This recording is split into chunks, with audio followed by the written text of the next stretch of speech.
Okay, it's Uhfgood again, and this time I think I've come up with a partial solution for my problem of like plot points and stuff. Okay, so your first plot point is usually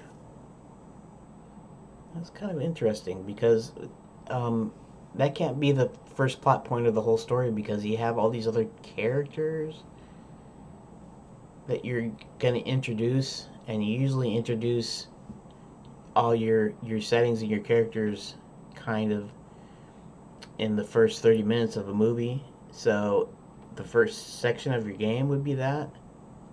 Actually, maybe I can do that still though, because I'm not doing this based on minutes. In fact, I'm having um, like chapters. Like I'm gonna split this up because it's kind of big. So it's like the first game will be introducing characters and their their problems and hmm that's okay. So because this is a game and because there are so many characters and stuff,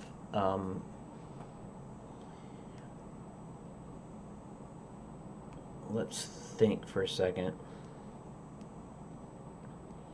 If I went back to my first idea where halfway is kind of like the main character and his inciting incident would be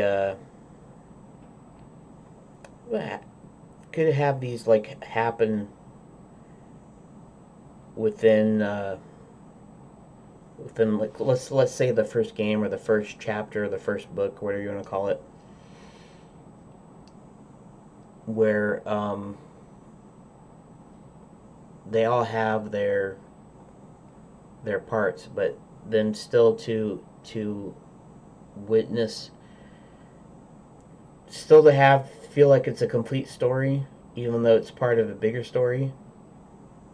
Um,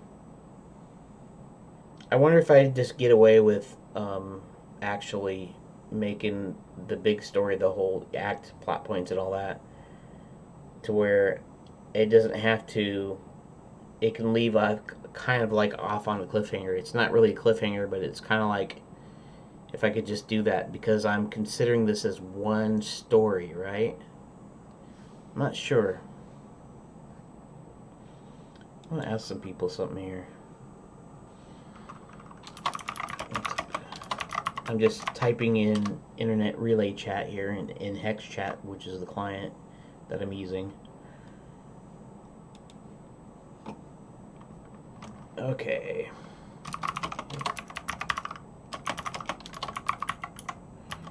Okay, so I'm actually going to. Yeah, I know this isn't very exciting, right? You're just looking at my desktop, and I'm typing, and I'm kind of looking at the off to the side of the screen. Um, but maybe I should ask them for a little bit of, you know, uh, ideas. Okay, so I'm trying to structure the story for my game.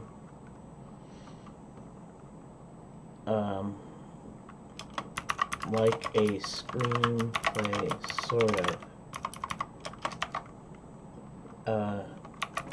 Plot points will actually be in small cut scenes, but the gameplay will be in between those points.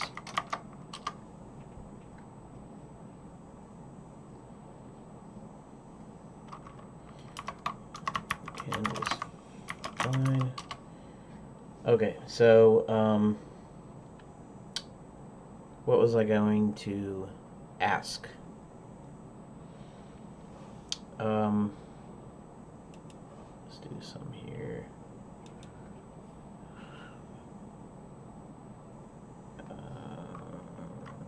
React structure. Okay. Elements of cinema. Let's do that.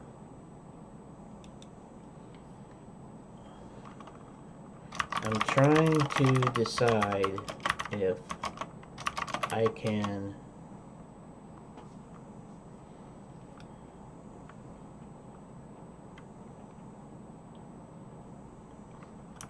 make the... Okay, so I think I mentioned the game will be in parts, either chapters or books. Question mark. 3-act structure, storytelling, see, video games, movies. Right. Setup, confrontation, resolution. So let's just say I did 5. So my Act 2 is actually going to be 3 chapters long, or 3 books long, or 3 games long.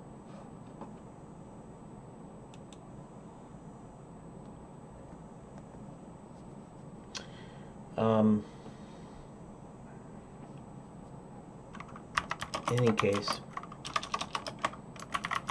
I'm trying to get an idea, and I know you're not an expert or anything,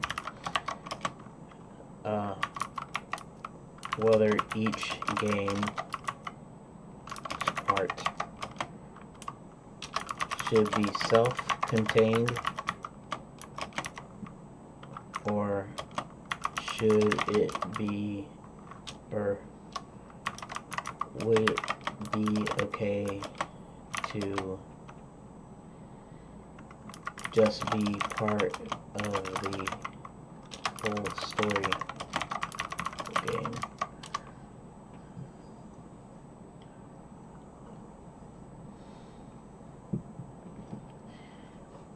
Okay, so beginning, middle, and end, which is not accurate. The point of the acts is to make sure the story evolves and the stakes get higher. Okay.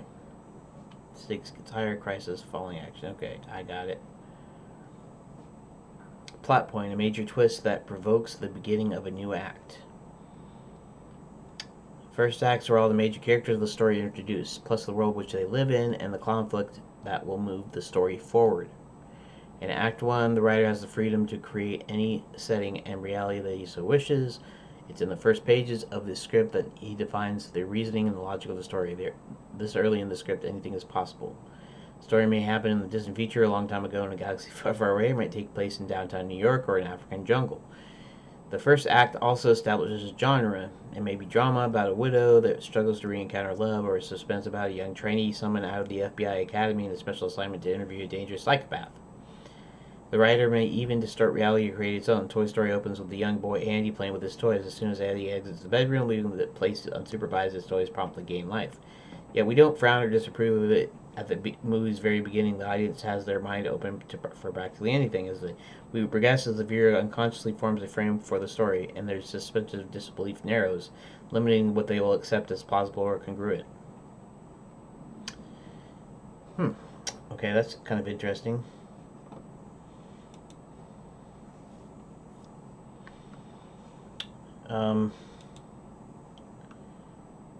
Honestly, I don't know if IRC is even really the good place to put it, but let's see what it has here. Ideally, can never be lucky further. Your main character can never be lucky further down in the script, but while the story is introduced, the gimmick is acceptable if done right. The use of the Condor, CIA employee Joseph Turner survives a massacre that kills all of his colleagues while he steps out of the office to get lunch. In Denzel Zoll, Lieutenant John J. Dunbar, learning that he must have his injured leg amputated, decides to commit suicide. He steals a cavalry horse and runs it into the infantry of the Confederate Army. In doing so, he incites his fellow Union soldiers to rally, which leads to an unexpected victory. His plan to die fails, but he becomes a hero. Act 1 must present a strong hook, an exciting scene early on in the script that grabs the audience interest and hooks them. Steven Spielberg's Raiders of the Lost Ark such as an action-packed, attention-grabbing sequence that introduces Indiana Jones performing acrobatic stunts while penetrating a cave in Lost Temples to find a valuable artifact. Now, and earlier, when I was writing the intro to my story, how John comes through the portal and he's in a train, and then nobody seems to notice him, probably because they've seen weird stuff, and the realms connect there, so there's all kinds of people and all kinds of creatures and stuff. And what John notices is he notices a gnome, a little short dude, like shorter than most, not like actual little people, but actually shorter. Hence the term gnome. And he sees him get out of his chair. He goes over to another seat where there is a youngish girl, not young, not like a child, but a young woman, and he basically dumps some what looks like fairy dust or some sort of powder over her, and she instantly falls asleep. And then what he does is, despite his size, he manages to hoist her up onto his shoulder, slings her over his shoulder, and then he proceeds to go down to the middle of the train, and he puts this little device that looks like it has little 3 jewels. It looks like a little wooden little wooden like cylinder, like a disc with like these 3 jewels coming out of it, and he sticks it on the wall, and then he touches the jewels in a certain sequence, and suddenly the train starts shaking violently, and then he goes over to the door to exit out, and he opens it out, and then that's when John realizes they're actually in the air. So somehow they're in some kind of flying machine, and the gnome jumps out with the girl, and then John basically falls over, rolls down the aisle because the train is now, or the vehicle is now, seems to be plummeting, and knocks his head up on the wall, and then blacks out. And then the next thing you know, he wakes up on the ground.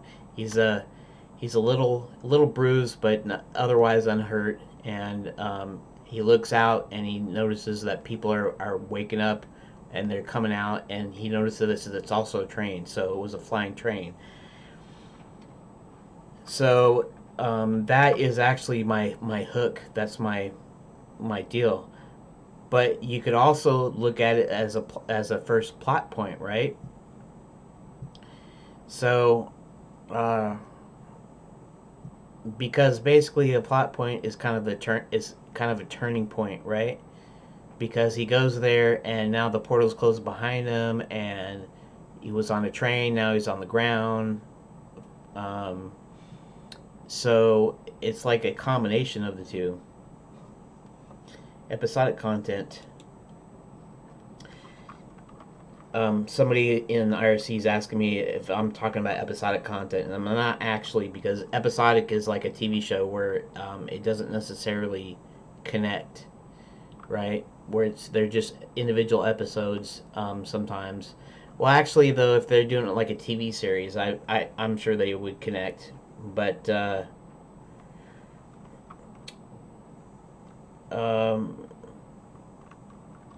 I'm not really thinking of episodic content. I'm thinking in terms of Lord of the Rings. Have you actually read the books?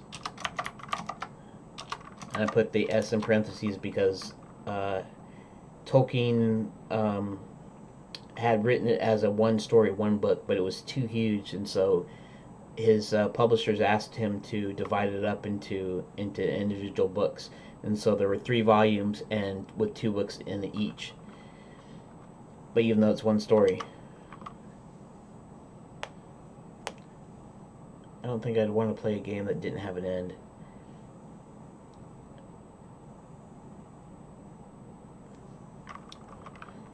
Essentially, Lord of the Rings is intended to be a single book.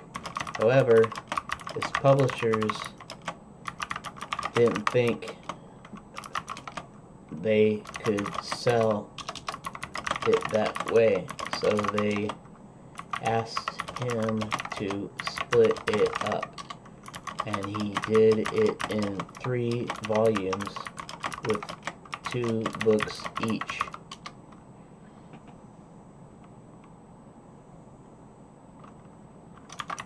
Fellowship, The Two Towers, and Return of the King.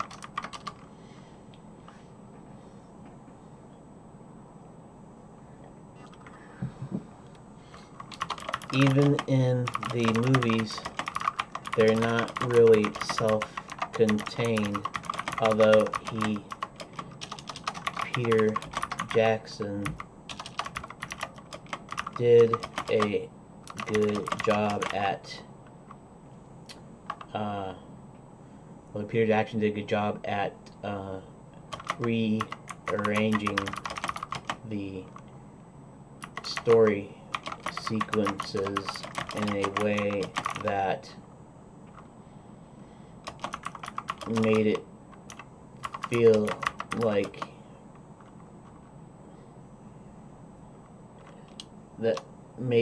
satisfying, I should say, because I don't know if you've seen Lord of the Rings movies or read the books, but essentially,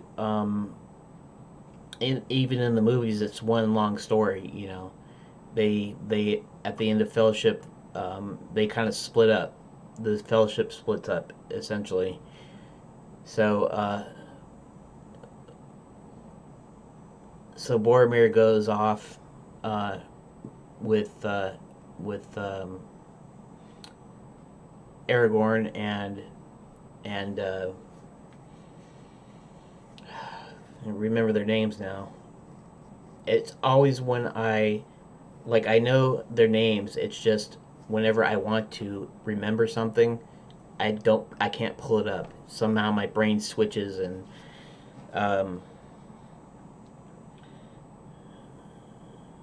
what do we have? The elf and the dwarf. Dang it, why can't I think of those guys? Anyways, so they basically split up, and Frodo and Sam go off their separate ways, and so they really kind of it did it in a way because the end of the battle, Boromir, see, I remember his name. He ends up dying, and the 3 that are left,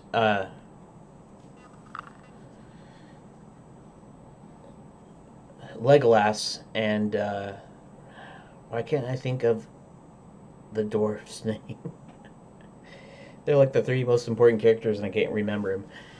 Anyways, it doesn't really matter. What matters is it felt like a satisfying ending, even though it was a cliffhanger, even though the story wasn't actually ended.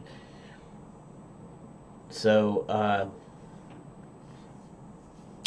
so I have to think about that.